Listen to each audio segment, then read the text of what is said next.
Trump साहब ने जो सख्ती की वो चल गई। ट्रम्प के आगे मोदी ने घुटने टेक दिए। जी हाँ, अमेरिका के सामने भारत ने घुटने टेक दिए। आप कहोगे ये कौन सी खबर है? जी हाँ, बिल्कुल सच्ची खबर है, पक्की खबर है। पिछले 8-9 दिनों से भारत ने रशिया से तेल खरीदना बंद कर दिया है। यही तो धमकी थी कि अगर तेल खरीदोगे तो 100% से लेके 500% तक के टैरिफ आप पर लगा दिए जाएंगे और सैंक्शंस भी लगा दी जाएंगी आपके ऊपर। उसको देखते हुए भारत ने फैसला किया कि भैया ठीक है, अब एक ही रास्ता बचता है। तो भारत की सरकारी कंपनियों ने रशिया से क्रूड ऑयल का परचेजिंग बंद कर दिया है। पिछले 8-9 दिन से एक भी बूंद तेल का ऑर्डर नहीं दिया गया है, बल्कि भारत की सभी सरकारी तेल रिफाइनरियों ने, जिसमें इंडियन ऑयल है, भारत पेट्रोलियम है, हिंदुस्तान पेट्रोलियम है, इवन मैंगलोर रिफाइनरी है, इन सब ने हाथ पीछे खींच लिए हैं, क्योंकि सबको डर है कि उनके ऊपर सैंक्शंस लग जाएंगी। उनकी फंडिंग जुटाने की जो क्षमता है उसके ऊपर सैंक्शंस लग जाएंगी और साथ में अंतर्राष्ट्रीय व्यापार करने में भी उनको दिक्कत आएगी। अभी तक भारत रूस से 40% तक कच्चा तेल खरीदता था, लेकिन अभी पिछले 8-9 दिन से एक बूंद की भी खरीद नहीं हुई है और अब वो विकल्प के तौर पर गल्फ में जाकर वहाँ से तेल खरीदेंगे, वेस्टर्न अफ्रीका के कुछ कंट्री से तेल खरीदेंगे। नायरा एनर्जी, जिसके अंदर रूस की आधी हिस्सेदारी थी, अब वो क्या करेगी? वो हो सकता खरीदती रहे, क्योंकि फिर उनके ऊपर तो अब सैंक्शंस लगी चुकी हैं, तो वो माल तो उनको इंडिया में बेचना है, बाहर तो बेचना नहीं है। तो लेकिन गौरतलब यहाँ पर यह है कि जब तक रशिया के ऊपर सैंक्शंस ख़त्म नहीं होती, भारत रशिया से तेल नहीं खरीद पाएगा और अगर रशिया से तेल खरीदोगे तो 100% की सैंक्शंस उस पर लग जाएगी। ये बात बिल्कुल क्लियर हो गई थी। तो ईयू वही करेगा जो अमेरिका करेगा, क्योंकि ईयू तो अमेरिका का बी टीम है देखा जाए तो ईयू कोई यूरोपियन यूनियन कोई ऐसा फैसला नहीं कर सकता जो अमेरिका के खिलाफ जाए। ये हम सब जानते हैं, गोरे गोरे सब एक जैसी हैं भाई सब, जो मर्जी आप कर लो।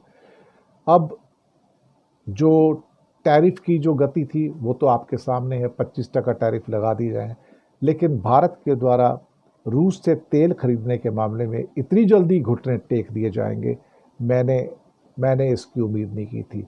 मुझे ये लगा था कि भारत शायद जिद में आके तेल खरीदता रहेगा रशिया से और उसको बंद नहीं करेगा, लेकिन बंद कर दिया। ये अपने आप में शायद कम से कम मोदी जी के लिए और भारत के लिए अच्छा नहीं है। कहीं ना कहीं अमेरिका के सामने पूरी तरह से नतमस्तक हो जाना, पूरी तरह से सरेंडर हो जाना, यानी कि नरेंद्र सरेंडर हो गए, दिस इज समथिंग लज्जाजनक है। लेकिन शायद मोदी में हिम्मत नहीं है कि वो अमेरिका के सामने सीना तान कर खड़े हों। ट्रंप और मोदी, इन दोनों के बीच आखिर ऐसा कौन सा भेद है कि एक लगातार दबा रहा है, अपमानित कर रहा है और राहुल गांधी की माने तो ब्लैकमेल कर रहा है, और दूसरा सिर्फ हो रहा है, दब रहा है, ब्लैकमेल हो रहा है। जो भी हो, रूस से तेल लेना, दोस्त रूस, फिर कोट अनकोट दोस्त कर दे, दोस्त रूस से तेल लेना भारत ने बंद कर दिया है। ये सबसे ताजा खबर आपको बताएं, पिछले महीने में रूस से भारत ने ऑयल इंपोर्ट बढ़ा दिया था तेजी से। शायद जो रिफाइनरी हैं, कंपनियां हैं सरकारी, वो सब ज्यादा से ज्यादा लाभ के लिए हो सकता है ऑयल रिजर्व करना चाहती हो, लेकिन इंपोर्ट बढ़ा दिया था। जैसे ही ट्रंप ने टैरिफ का ऐलान किया और पाकिस्तान के साथ ऑयल डील की, सबसे पहले खबर आई रॉयटर्स से, जो दुनिया की एक बड़ी न्यूज एजेंसी है। ये खबर हमारे यहां नहीं आई, पहले पहले रॉयटर्स से खबर आई कि भारत की तेल कंपनियों ने रूस से तेल इंपोर्ट रोक दिया है, तत्काल रोक दिया है। सबसे दुर्भाग्य ये कि हमारे देश में सब, कोई सबसे तेज है, कोई सबसे गहरा है, कोई सबसे ऊंचा है, कोई सबसे छिछला है, लेकिन किसी के पास खबर नहीं थी। ये खबर हमें कौन दे रहा है? हमारी ऑयल कंपनियों ने इंपोर्ट बंद किया, हमारी सरकार का फैसला रहा होगा, लेकिन हमें खबर कौन बता रहा है? रॉयटर्स बता रहा है। हमारे यहाँ ये बता करके भक्तों को तसल्ली दी जा रही है कि पाकिस्तान के पास तेल ही नहीं, वो फर्जी का डील है। अरे वो फर्जी डील हो, पाकिस्तान के पास तेल ना हो, रोटी ना हो, आटा ना हो, भाई अपना घर तो देख लो।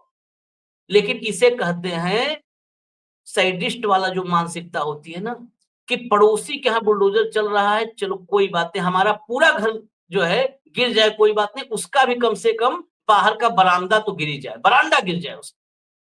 अब आते हैं असली खेल पर।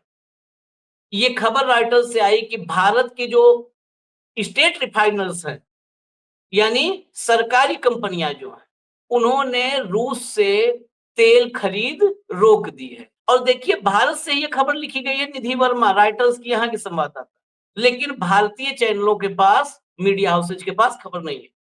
इससे ज्यादा और ब्लंट क्या चाहिए?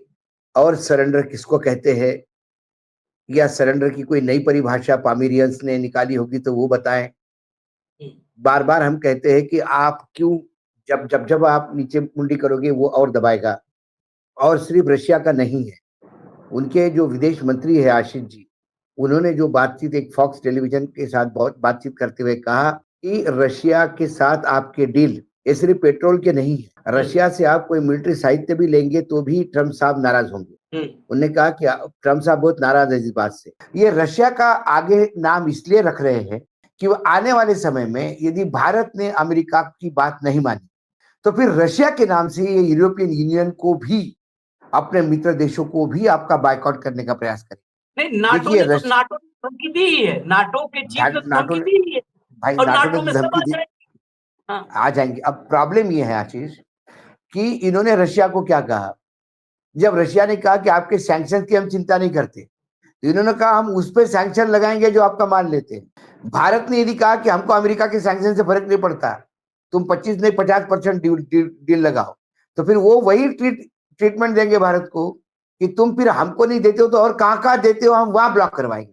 कहीं भी ये नहीं बताया जा रहा है कि 24 घंटे के अंदर झुके नहीं, लेट गए।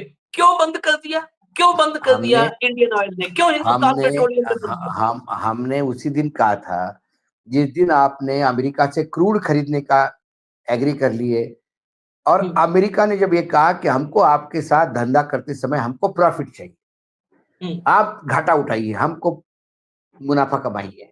जब आप अमेरिका को मुनाफा कमाने के लिए काम करते हैं, उसी दिन देश सरेंडर हुआ था। अमेरिका हमारे यहाँ आने वाला निवेश रोक रहा है, हमारे यहाँ निवेश करने वाले उद्योगपतियों को कह रहा है कि निवेश मत करो, किसी विश्व के किसी देश को हमारे साथ खड़ा होने नहीं दिया, IMF में हमको सिंगल आउट कर दिया, आतंक के खिलाफ सब साथ देने को तैयार है, पाकिस्तान के खिलाफ साथ देने को कोई तैयार नहीं। उसके बाद ईरान जो हमारा सबसे बड़ा सप्लायर था, उससे हम उसके साथ हम कैसा डील करेगा, अमेरिका तय करेगा। पहले दिन प्रधानमंत्री डोनाल्ड ट्रंप राष्ट्रपति की दूसरी बार शपथ लेने के बाद पहली बार जब प्रधानमंत्री गए, वही कबड़ा करके आ गए, वही इन्होंने दरवाजा खोल के दे दिया डोनाल्ड ट्रंप को कि आ भाई तू जैसा दंड लट चलाना है तो लट चला, हम लट खाएंगे। डोनाल्ड ट्रंप ने शपथ लेने के पहले जिस दिन ललकारा था कि I dare BRICS launch their own currency, if you play with dollar I will show you the way, उसी दिन आवाज आनी चाहिए थी ब्रिक्स से। जैसा चाइना ने पहले ही दिन जब दोनों फॉरेन सेक्रेटरी से बात हुई दोनों की, तो उन्होंने एक ही बात कही, सबसे पहले आप बात करते समय औकात में रहिए, औकात में रह के बात करोगे तो बात करेंगे। 90 देशों पे टेरिफ कर दिया इसने रेसिप्रोकल। चाइना है उसमें? नहीं, चाइना नहीं। चाइना कहता है मत करो मत करो, मत लो माल। अरे तुम 100% लगाओ, हमको क्या है, माल तुम्हारी क्या चाहिए तो तुम लोगे तो तुम्हारी इंडस्ट्री मरेगी। कहेंगे इजराइल को भी नहीं छोड़ा है, वो तो मोदी जी हैं तो 25% किया है। अगर ये मनमोहन सिंह होते तब सोचिए क्या होता, कांग्रेस होती तो क्या होता, भारत पर कब्जा कर लेता ट्रंप। ये एग्जाम्पल्स होते हैं बेशर्मी वाले, क्योंकि अमेरिका के वित्त मंत्री और अमेरिका के विदेश मंत्री दोनों ने साफ किया है। तो विदेश मंत्री की तो पूरी खबर आपने मार्को रूबियो की देखी होगी, उसमें स्पष्ट है हथियार तेल, कि ये तेल हथियार ये सब भारत लेने में आनाकानी कर रहा है। इससे फ्रस्ट्रेटेड है हमारे राष्ट्रपति ट्रंप, इससे गुस्से में है। विंसेंट है वहां का वित्त मंत्री, उसने कहा कि भारत शुरू में बड़ा तेजी से बातचीत किया, उसके बाद प्रोसेस को डिले कर दिया, प्रोसेस को स्लो कर दिया, और स्लो प्रोसेस हमारे जो है प्रेसिडेंट को पसंद नहीं है। प्रोसेस को स्लो कर दिया उसने, मीटिंग्स को डिले करना, खींचना। नहीं, बस अब सारे भक्त इंतजार करें मोदी के मास्टर स्ट्रोक का, और मुझे लगता है कि हाँ। इसी सप्ताह, एक सप्ताह में 7 अगस्त तक मास्टर स्ट्रोक हो जाएगा, और उसके बाद फिर इस देश में जोर से झूमेंगे सब के सब कि देखिए मास्टर स्ट्रोक। अब अमेरिका से जो गेहूं आएगा यही होगा, अमेरिका से गेहूं आएगा, उस गेहूं से प्रोटीन और विटामिन ज्यादा मिलेगा, और हमारे देश के किसानों को उस गेहूं से ऐसे टच करेंगे तो चिंगारी, जब अमेरिकी गेहूं और भारत का गेहूं टकराएगा तो चिंगारी फेंकेगा और उससे बिजली का उत्पादन होगा। इस टाइप के भी हाँ। आपके सामने खबर आए तो आश्चर्य मत करिएगा। गेहूं से गेहूं टकराए, लेट गए, रेंगने रेंगने लगे हैं, और फिर अगर तेल बंद हुआ तो फिर महंगा तेल आएगा, क्या क्या आएगा, इंतजार कीजिए।